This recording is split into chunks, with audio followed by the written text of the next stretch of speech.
Yes, my dear student, today I would like to start integration. That is the first topic, reduction formula. So before going to the reduction formula, we understand this formula, integration by parts, u into v dx. U is a constant term, integration v dx minus under integration bracket integration v dx du. Here u and v are chosen according to the priority of the letters of the word elate. I means inverse trigonometric function, L means logarithmic function, A means algebraic function, T means trigonometric function, E means exponential function. Here U and V are chosen. The letter comes first is a U, the next letter is a V. Or in other words, U is chosen where integration is not known, V is chosen where integration is known. For example, x into sin x dx. Here x is an algebraic function, taken it as a u, and sin x is a trigonometric function taken as a v, because algebra comes first then trigonometry. Or so x is integration x log x dx. Here x integration is known and log x integration is not known. Therefore log x is taken as a u and x is taken as a v. Using this formula, we start the reduction formula. Or using this idea, we start the reduction formula. The first derivation is sin raised to nx dx. So let us start with in equal to sin raised to nx dx. Just separate one sin x, or split this sin raised to n minus 1 into sin x dx. Sin raised to n minus 1 integration is not known. This is taken as a u. Sin x is v because sin x integration is known. Use the formula, the u into v formula, sin raised to n minus 1x into sin x dx minus under integration sin x dx into n minus 1. The differentiation of sin raised to n minus 1 is n minus 1 sin raised to n minus 2 cos x dx. And sin raised to n minus 1 x, integration of sin x is minus cos x, minus sin x integration is minus cos x, n minus 1 sin raised to n minus 2 cos x dx. Simplification.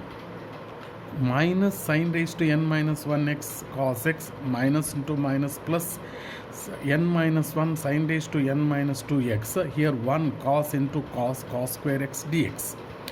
So then minus sin raised to n minus 1 cos x plus n minus 1 sin raised to n minus 2. This cos square is split as 1 minus sin square x dx. Separate these two terms into integrations. So sin raised to n minus 2x and sin raised to nx dx. So separating the terms. Here in is taken as sin raised to n.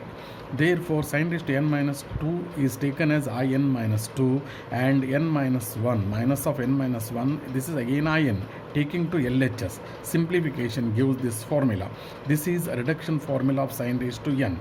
Using this formula, we are going to evaluate sin cube x, sin raised to 4x, sin raised to 5x, sin raised to 6x, sin raised to 7x. Before that, these two results we have to remember, where sin raised to 0 is, sin raised to 0 means 1 dx integration is x. Sin raised to 1 is minus cos x. Yes, we start the first integration, sin cube x. Using this reduction formula, sin raised to nx is sin raised to n minus 1 by n cos x plus n minus 1 by n sin raised to n minus 2 x dx. This is the formula. Here n is 3. Just use wherever n is there, put n equal to 3. So we get this formula. So here sin x integration is minus cos x. So this is the final answer. Where n equal to 4. So put n equal to 4 in the above formula. We get n cube sin cube x cos x by 4, 3 by 4 sin square x. Again for sin square x, keeping 3 by 4 outside, apply the reduction formula. Here n equal to 2. Use the above formula and put n equal to 2. We get this integration. Similarly, n equal to 5. n equal to 5. So in the above formula, when n is 5, n minus 1 means sin raised to 4x cos x by 5 plus 4 by 5. 5 minus 2 is q, sin cube x dx. So once again, reduction formula for sin cube x, we have these two integrations. This is the final answer. So you try the sin raised to 6 and sin raised to 7 on the similar line using the above formula. This is the first class. We'll continue in the second class.